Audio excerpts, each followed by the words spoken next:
Sa kabila ng mga ulat na may ilang pagamutan sa bansa ang napupuno na ng COVID-19 patients, siniguro ng Department of Health na walang dapat ipangamba ang publiko.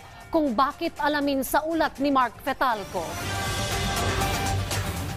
3 ospital sa bansa ang puno ngayon ng mga pasyenteng tinatamaan ng COVID-19. Ito ang kinumpirma ng Department of Health matapos ang nakitang pagtaas ng COVID-19 cases noong nakaraang linggo. Kabilang sa mga ospital na halos umabot na sa full bed capacity para sa COVID-19 patients, ang Philippine Children's Medical Center, NKTI at Medical City.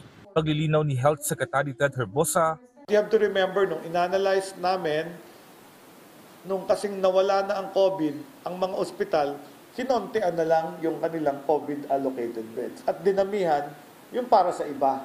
Sa datos ng DOH, nananatiling mababa ang healthcare utilization rate, 16% para sa COVID-19 beds habang 14% para sa ICU beds. Sinigundahan din ito ng Private Hospitals Association of the Philippines.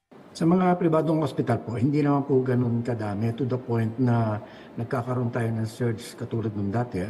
Actually, kung makikita po natin, karamihan po doon sa mga na-admit ay low risk.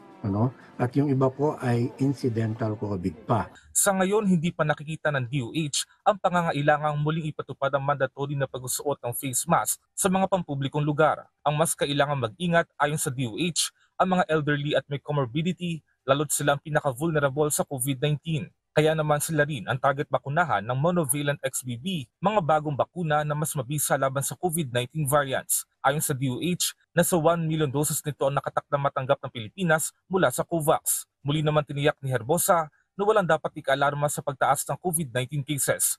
Inaasahan na anya ito lalo ngayong holiday season. During the season, mataas ang incidence ng acute respiratory infections kasi maraming party, maraming family reunion, maraming tao sa shopping mall, maraming tao sa public places, correct? So talagang the risk to get any respiratory infection is high, including COVID-19 cases.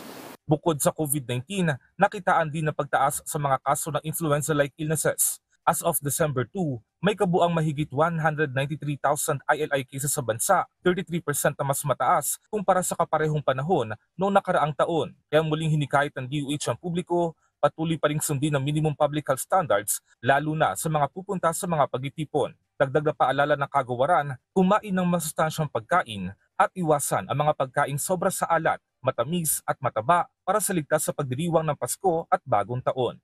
Mark Fetalco para sa Bayan.